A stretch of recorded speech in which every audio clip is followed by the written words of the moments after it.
It's Monday, April 7th. I'm Matt Harmon. Welcome to the Yahoo Fantasy Forecast. And it is a hell of a day to talk ball because not only is it Mock Draft Monday, but we have reeled in the biggest of all the big fish in the draft pond. It is NFL Network's Daniel Jeremiah.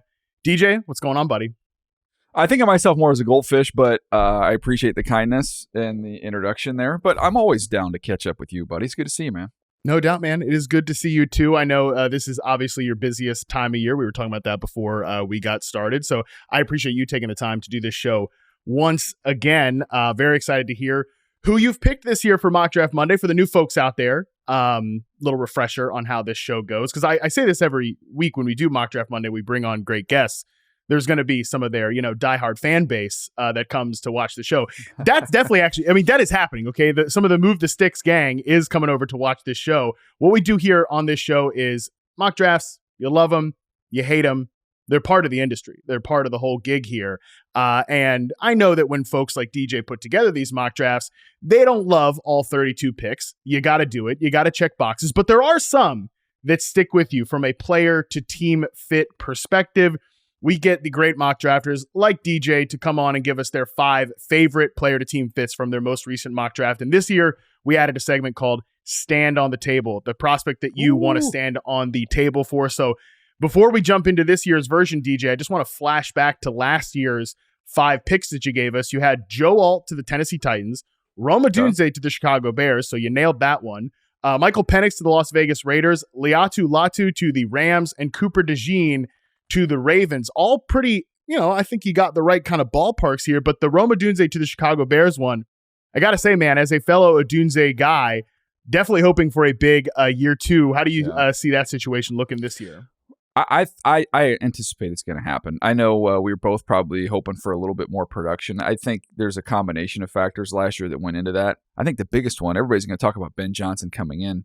I'm going to talk about Keenan Allen going out. Mm-hmm. To me, I think that's going to increase his targets. It's going to increase the way they use him and where he's really, really comfortable. We've talked about the different things you can do with him. I bet on him as a person as much as a player. And to me, now it's about your quarterback settling in, get Ben Johnson comfortable. But really, you look around and it's like, okay, now I don't have quite as many mouths to feed, at least, as we're heading into the draft. No, that's exactly right. To me, it isn't as much about the scheme or, Caleb Williams obviously he was okay for a rookie, but took a lot of sacks, had a lot of negative plays. Just any of those other rookies. And look, I liked all 3 of those guys. We talked about this last year. The tier 1 receivers to me, Odunze, Neighbors, and Harrison, you can put them in any order, and I really didn't care. It looks like obviously Neighbors is the clear one after year 1, but none of those other guys are playing with 2 former Pro Bowl receivers, as you mentioned. One of them is leaving this year. I think Odunze's in for a big year 2. And I'm very curious to see where he lines up in Ben Johnson's offense. It's a guy that can play X receiver and had some good numbers in the slot. I like him in the slot, man. Yeah. I kind of, I wonder how many years before like Mike Thomas will be such a distant memory, but everybody will still be referencing, oh man, I loved his size in the slot and what he did for those Saints years for that run that he was on there. And it's like, gosh, I could see him doing some of that type of stuff just because he's quick, he's strong, he's smart, he has a feel, like all those things. To me, I'd be tempted to give him a lot of work in the slot. Yeah, I know you and I could go down some meta receiver prospect player talks. I mean, shoot, I'm obsessed with the power slot archetype, and I've been obsessed with it basically since like the Rams took a guy in Cooper Kupp who had like the size and kind of look of an X receiver, but made him this one-of-one unique player. I think we have a couple receivers in this draft that could play that role as well. So maybe we'll talk about a few of them on this episode. Let's waste no more time. Let's get into it. Let's talk DJ's 5 favorite fits from his most recent mock draft. Hit me with your first pick here.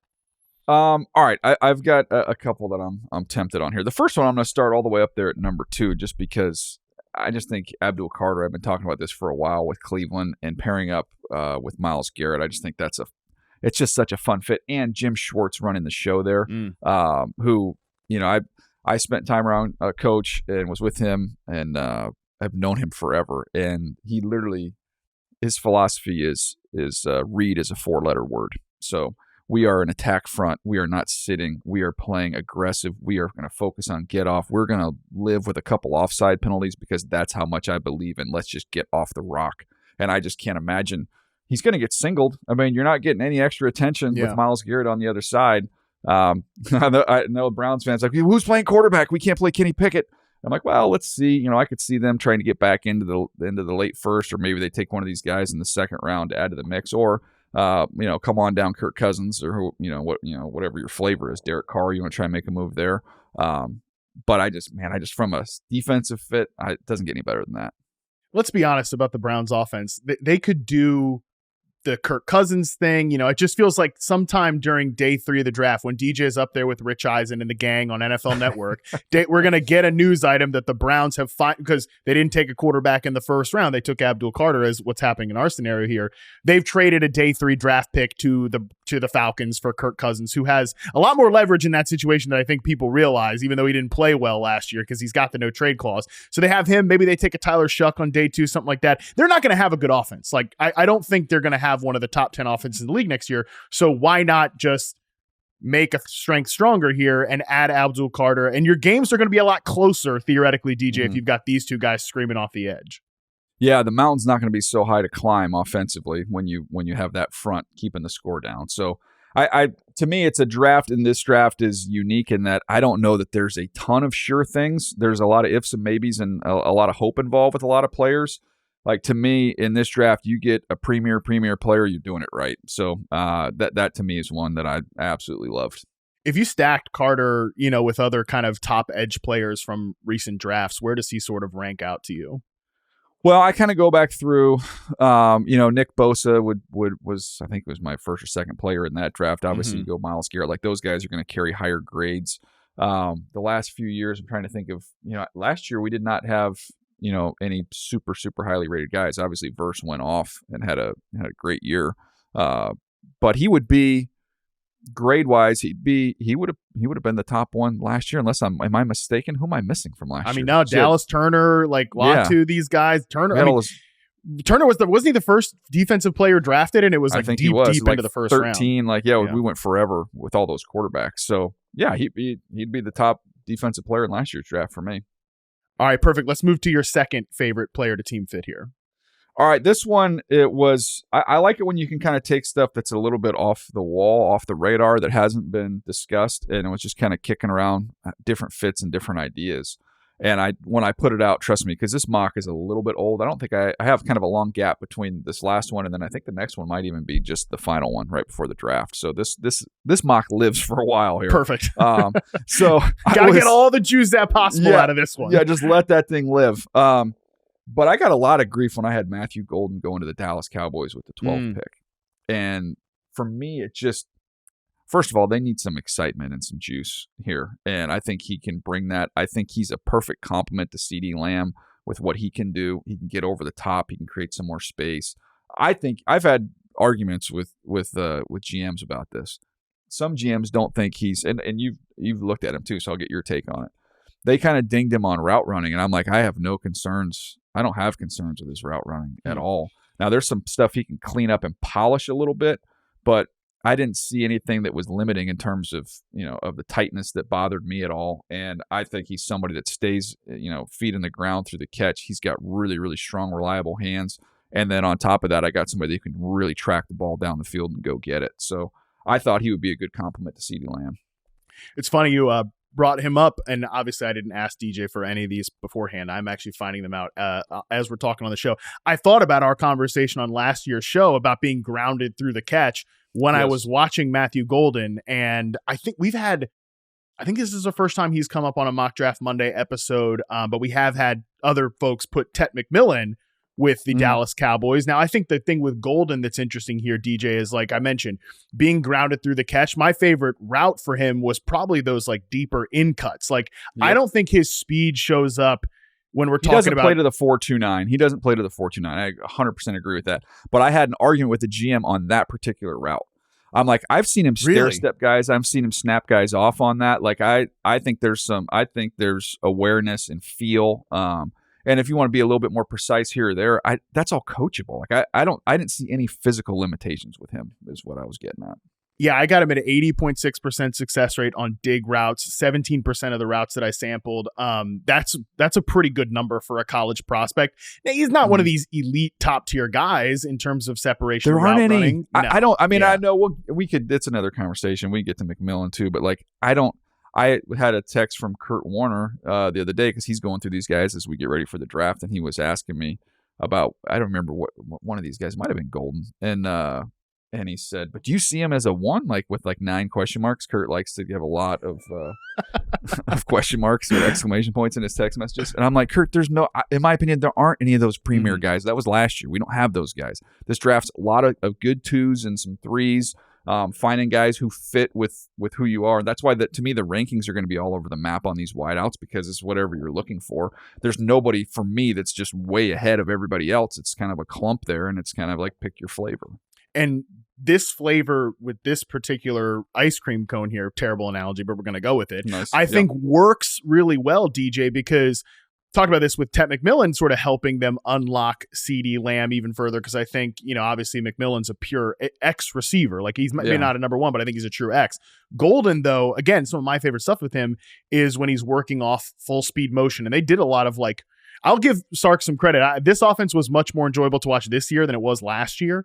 Maybe because we got some Arch Manning games. I don't know. But they really did a lot of that like full speed motion stuff. And I really think that Schottenheimer is going to bring more of that into this Cowboys offense. He can work in concert with CeeDee Lamb. So even if he is not a guy that I want to put out on the perimeter as much, we can bunch these guys together, stack them together, and I think create a lot of mismatches. And bottom line is, DJ, this Cowboys offense has felt very tight for probably like 2.5, 3 years now. Golden, at the very least, is going to help open this thing up. Yeah, this is the other point that I've been making about the Cowboys lately was there's the cardinal sin in sports. To me, if you're a sports fan, right, if you're a fan of a team, you can be a lot of things. You cannot be bad and boring, okay?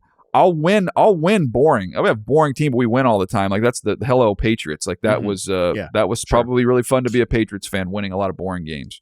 And then you have some teams that they're really exciting, but they're losing games. But you're playing young guys, and it's exciting, and it's fast, and it's fresh, and you're okay with that. Think of like the early Dan Campbell years there in Detroit, where you're like, okay, I kind of see where this is going. We're not winning games, but this is kind of fun. This is like the Dallas Cowboys they're not a good watch. They're freaking boring as heck.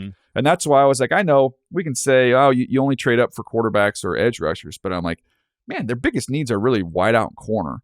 And Travis Hunter, if you've got a team like the Patriots that wants to get out of there, like just do something fun, Cowboys. You haven't done anything fun since the 90s. Like just go be aggressive and just pretend like you got your dad's credit card and go do something fun.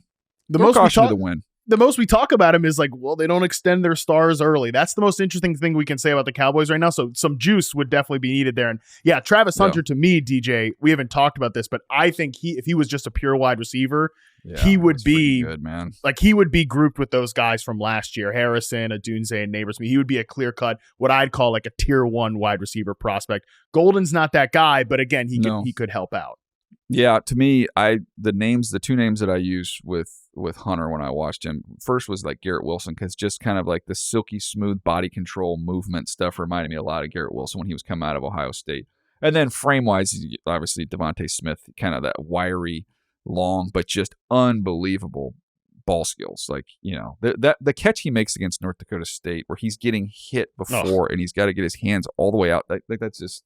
It's like, I'm good. I don't need to watch any more of this kid at receiver. He's good. That's why I gave him the prime Odell Beckham comp, was the ball skills nice. And the movement ability. Yeah, just the way he's kind of a little loose with the route sometimes. I think that can be very OBJ-esque. So I like this. How do you chart this? Because I'm curious about this.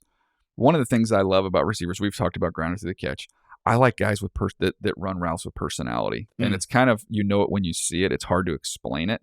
But I just think of the best route runners. They're literally artists in the NFL. I saw it watching Keenan Allen for all those years. You mentioned Cooper Kupp, Stephon Diggs, obviously Justin Jefferson does it. These guys are artists.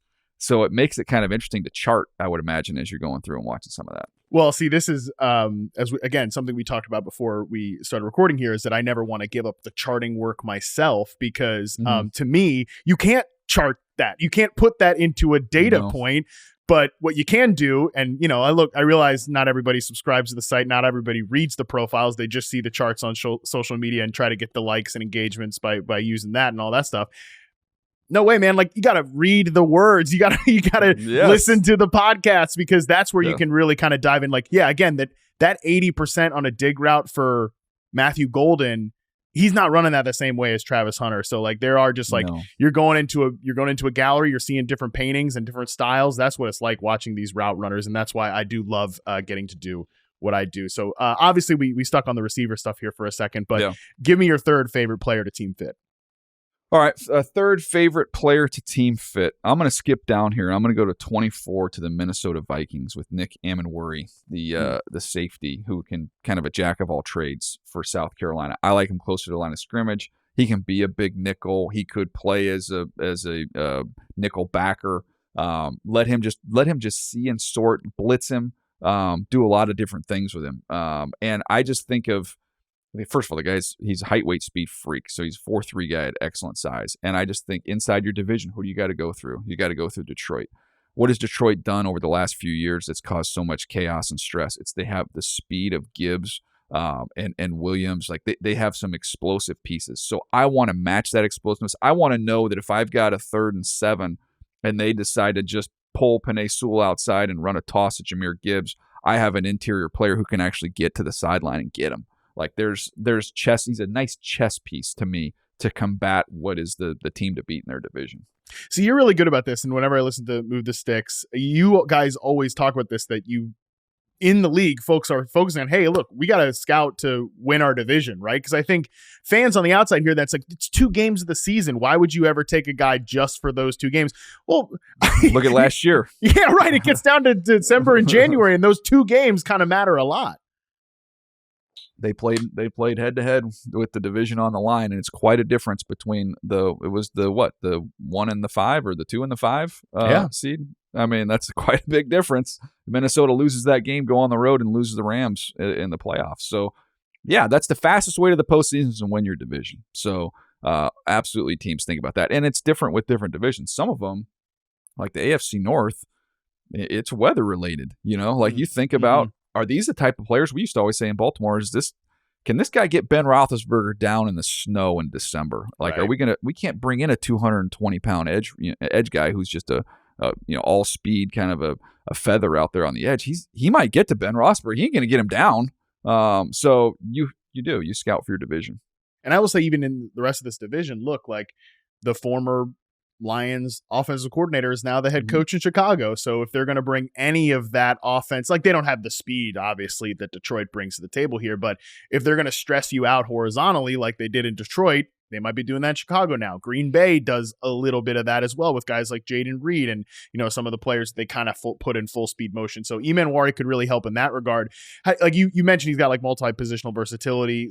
I've heard other people throw out like Kyle Hamilton comps and stuff, which feels tough. Like, Hamilton's a very singular player, but in this kind of amoeba defense that they use in Minnesota, do you see like one spot that he might major in and minor in another? The other thing that I've loved lately is I've become obsessed with guys who can win in different entry points as pass rushers. So, like, we think of a pass rusher, I was thinking that, defensive lineman, outside linebacker, but this is a guy I think could have like 7 sacks and just letting him finding different ways you can insert him in different areas of the line of scrimmage. I just think, that would be a fun toy to play with, man. Yeah. Brian Flores is somewhere, definitely getting very excited about this idea here. Sacks from a defensive back for sure. I can see it. All right, we're going to take our first break. We come back. We'll keep rolling through DJ's favorite fits right after this. All right, we're back. DJ, 4th favorite player to team fit.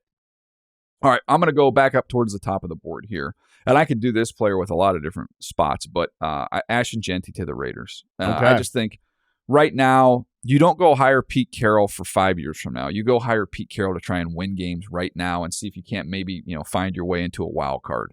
And it's a stacked division. It's great coaches. It's great players. It's a big challenge with Denver on the rise. I think the Chargers are on the rise, and the Chiefs are the North Star in the National Football League.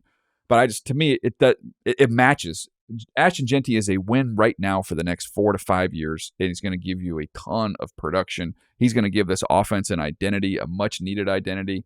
With Geno Smith, I think that's, it takes some pressure off him as he comes in there year one. I also even like the fact the surface that they playing indoors. I think he's going to be explosive and dynamic. He gives you no surface area to hit.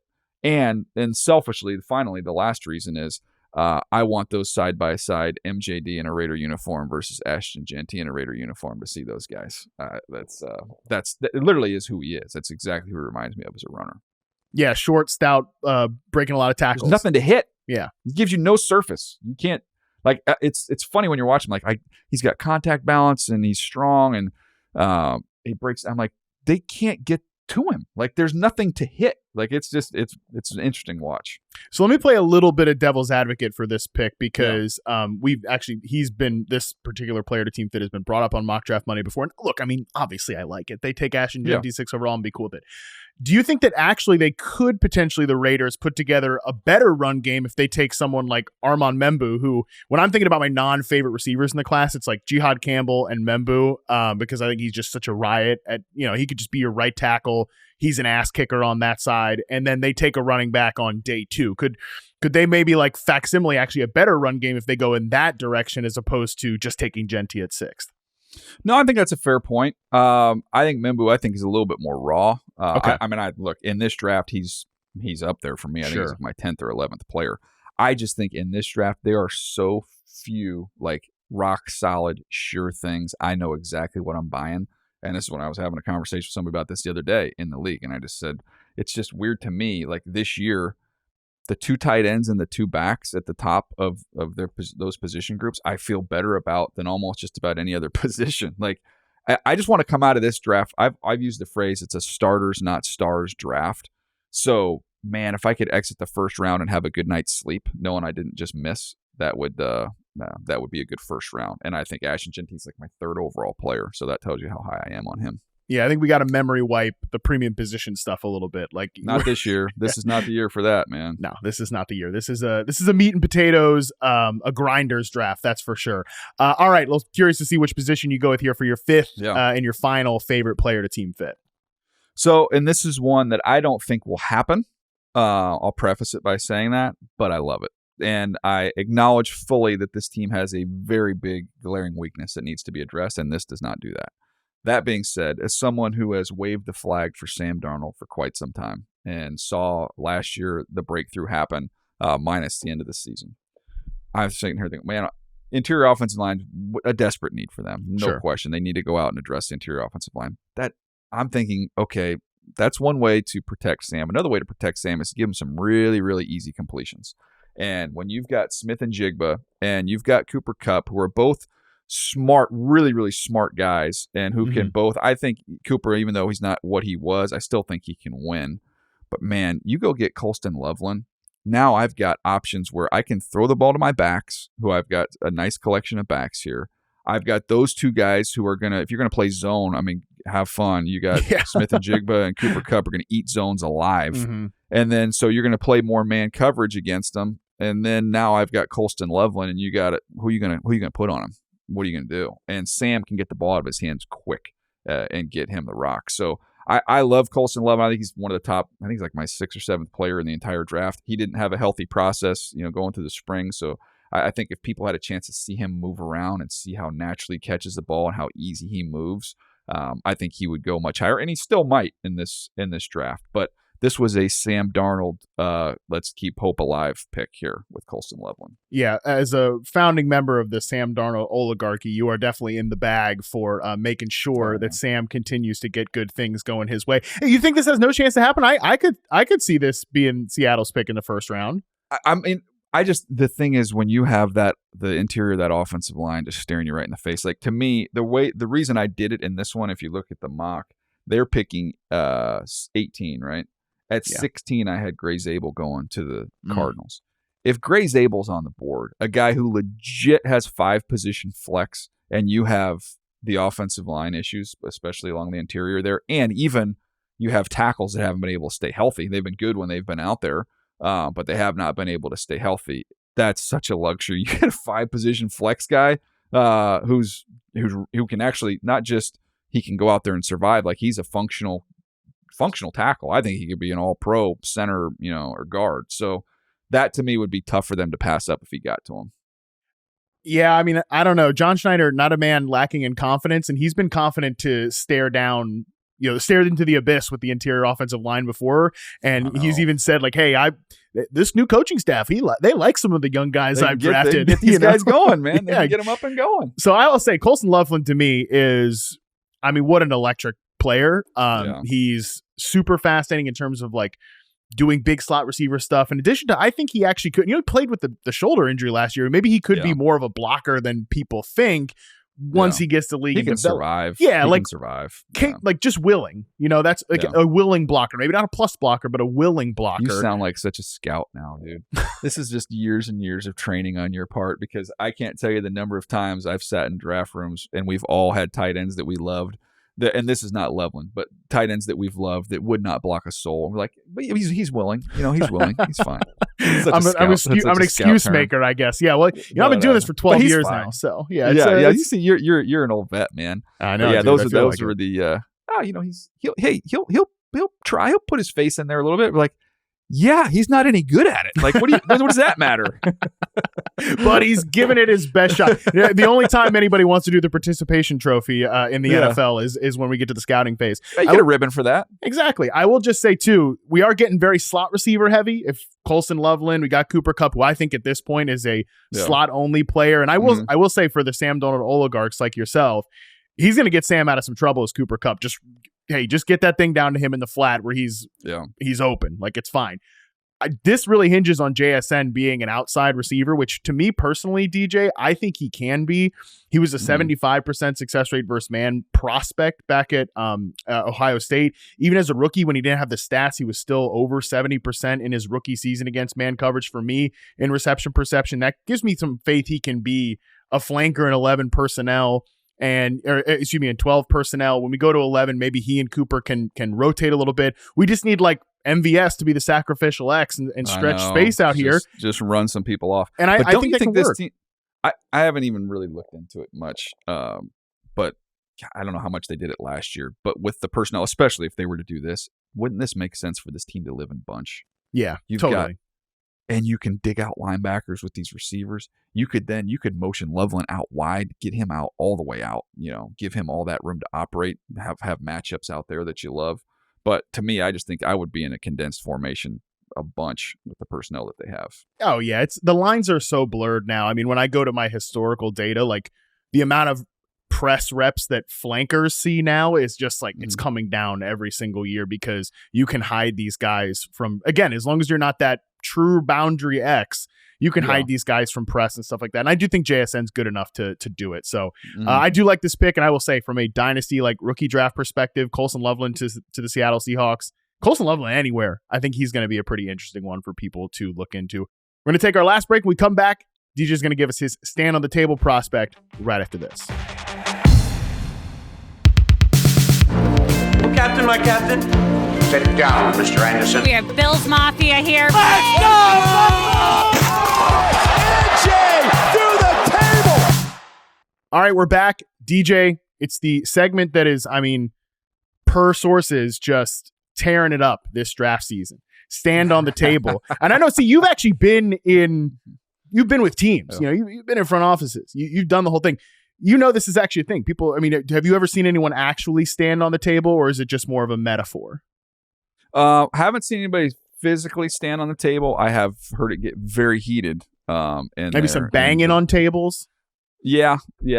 A lot of like, what are we doing? Like that type stuff. And then I've seen that. I've seen it get heated to the point where the two people that were having the argument at the end of the meeting went into another office and they watched tape of the two players. Wow. To have the conversation, to like, we'll sort this out. Tape off. The tape. Hey, we're not going to fisticuffs here. We're going to get the clicker. We're going to solve this like adults.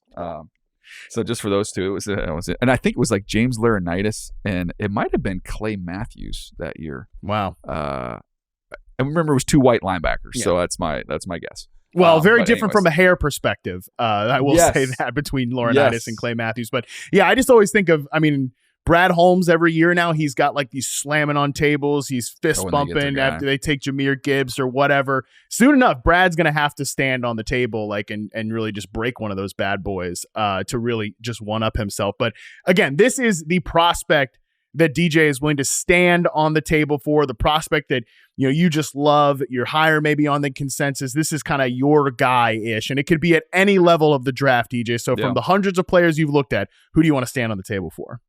I'm going to go with a first rounder, a guy who everybody for the most part that I've seen has as a late first rounder. And even talking to people in the league, especially early on the process, was he'll go high 2, he'll go maybe sneaks into late 1.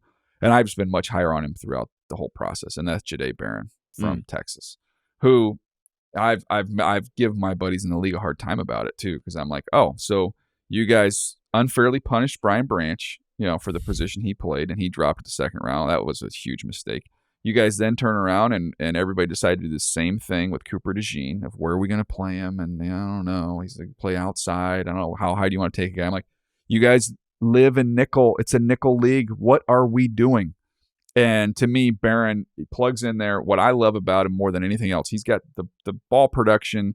He can cover. I think he could survive on the outside. Others don't, but I think he could survive. I don't think he's best out there, but I think he could. I think he could slide back and play safety if you wanted to. I think he could do everything. But the thing that I love him more than anything else, the guy does not miss tackles. He is unbelievably reliable. And in a league right now where they're trying to isolate guys there and they're going to force that player at that position to make tackles, having a guy with an extremely high batting average that I can completely trust. And oh, by the way, I can also blitz him and do other things with him from that regard. I don't get it. I just absolutely don't get it. He's one of my top, I think, 12 players in the draft. And he probably, in the way the league works, and it probably will happen, he'll end up in the 20s, mid to late 20s when it's all said and done. And I'll be sitting there on the desk going, we're going to be watching this guy take the ball away next year. We're going to be watching him, make key plays. You're going to watch him sack the quarterback. It was Cooper DeJean. I saw him pick 6 in the Super Bowl. Ho-hum, no big deal. Maybe we should have taken him in the first round, hindsight. So that's my guy this year. Yeah, maybe the, overreaction to the, hey, how do we become this year's Eagles? Maybe that boosts Barron up. But it's such a good point, DJ, that like the league has changed, man. It's like we were just talking about the receiver position. We get to this time of the year in draft prospects like, he's a slot-only guy, or maybe he has to live in – who cares? Everybody's living in 11 personnel. What are we talking about? Amon-Ra St. Brown, one of the best Grits Group, one of the best receivers in the league. He's a slot guy. And do you know how many people in the league poo-pooed that contract, by the way? Really? Like, how do you give a slot receiver that much money? I'm like, well, I don't know. He catches 100 balls a year, scores double-digit touchdowns. Like, I really don't care where you line him up. Like, I think the touchdowns count the same, whether they come from the slot or whether they come from the outside. Especially when your quarterback needs that like binky receiver as well. So, yeah, man. So for Barron, it just makes so much sense because you need someone to defend those guys. It's a league that's the run game is back. Not that it ever went away, but being tough and physical, you need somebody to tackle those guys. You're trying to stretch people horizontally in the pass game. This is the type of guy, it sounds like, who could potentially be big in defending both of those areas. Yeah, to me, I just think it's such a weapon, man. The other one I would say, if I could get a bonus one, so this would be I'll major in Barron, I'll minor in Henderson with TreVeyon Henderson from Ohio State. Just for the mere fact of, I don't know if I've ever had more fun watch a running back pass protect than I did with him. Like, he's a killer back there, man. And he's obviously an explosive home run hitter, can catch the ball, run routes, all that stuff. But put all that to the side. His pass protection stuff this year is as much fun a tape as you'll see. Okay, I was trying to be respectful of your time here, DJ, but you are good enough to come on a fantasy show and then end it with, I call the show like a fantasy adjacent show, but a fantasy adjacent show and give us this running back here right towards the end. And, obviously I love that you highlighted the pass protection because, hey, your favorite rookie back, what's banged him previously? It's that he can't pass protect. This guy can. Yeah. You see it all over the film. Give me like a dream landing spot for TreVeyon Henderson. I do call Charger games. There you go. He is the perfect complement to what they brought in Najee to kind of be their hammer. But I thought with that team last year, watching them, they need to get more dynamic and more explosive. Mm-hmm. So Najee kind of reinforces kind of what you have. but you needed somebody that's more dynamic. And I just think of, man, him out there, and you have, Herbert knowing that that's the last line of defense. I can either get this guy out in the route, pitch him the ball, and he can make me look good, like Austin Eckler did, for his years there. So he's that type of player as a receiver and pass catcher. But then also, hey, I want to take a shot. I need to let this thing develop a little bit with Ladd McConkey down the field, and we want to go for a home run. I keep this dude in, and I don't even worry about it. He'll be fine. Yeah, they need a little bit of like a little bit of what Austin Eckler used to give them, like the little check down option, stuff like that, because all their receivers, I mean, Ladd gets stereotyped as like a little white slot receiver, kind of the pop gun target, but no, that guy's running like intermediate routes. Yeah. You want him out there, therefore let's get a check down option here. Henderson would be a great fit, and I agree with you. Like, you got your grinder, Najee Harris. Let's get that home run threat who could be like more of your feature back, or at least like your true 1A in year 2, because it's only a 1-year deal for Najee Harris. If not, I don't know how they would do it. I don't know how the Chargers would do it. They'd have to move back and kind of move around the board a little bit in terms of where these players are likely to go. But if you told me like the 2 fits as someone who's called their games, you give me TreVeyon Henderson, and then you go ahead and you give me Mason Taylor, and you're cooking with gas. Yeah, makes a lot of sense. That's what they need. They definitely are in need of some playmakers there. They got one guy. They got a star in Ladd McConkey. Yep. Let's get a few other players. I've never seen a box score like that in my entire life, DJ, like that wild card game where it's 190 plus to one player and sub 20 to everybody else. So we need to balance scales. The more bizarre number from that, look at the targets for Will Dissly in that game. That's the other one. That was like the moment where it was kind of like the epiphany of like, Will Dissly's been a great blocker in this league for a long time. Had a productive year, but like, you can't funnel that many balls to him in a playoff game. Like, they got to get some more guys. I love it. All right, DJ, appreciate you for doing this. This is normally where I would, have the guests say like, hey, promote your stuff. And I do want you to do that, but I feel like everybody knows Move the Sticks, NFL Network, you're going to be on the draft table with the Rich and the guys there. But again, promote your stuff here, DJ. Well, I would just add to that, We've got a new podcast we're doing with Rosenthal, which is called 40s and Free Agents, which is just good. I've listened. A limited run. I think we're doing 10 episodes. I mean, and to be honest, it's 40s and Free Agents. He's the free agents. I'm the 40s. I'm kind of the draft. He's kind of the free agency. We did 2 episodes on free agency, 8 on the draft. I think that's probably pretty relative to what Greg brings to the show. But, sure. It is that. I mean, I've got a lot of feedback. A lot of people have enjoyed, most of it. Most of the criticism tends to be towards Greg. Neither here nor there. I just give it a chance, give it a shot. Maybe you don't hate him, maybe you're part of that select few that listen to him and go, tolerable. Greg is a friend of the show. So I'm going to allow DJ to take all the shots and just laugh along. But no, it is a great show. I've listened to a few of the episodes. You guys are crushing it. You're crushing it as always, DJ. Can't wait to watch what you guys have coming up the rest of draft season, because it's going to be fantastic. That is going to do it for today's show. But Tuesday, we will be back. Yahoo Sports' own Frank Schwab is going to join the show to continue our teams that will shape the draft series. Teams that are one-ish right pick away from contending. We might actually be talking more about those Los Angeles Chargers. Until then, we are out.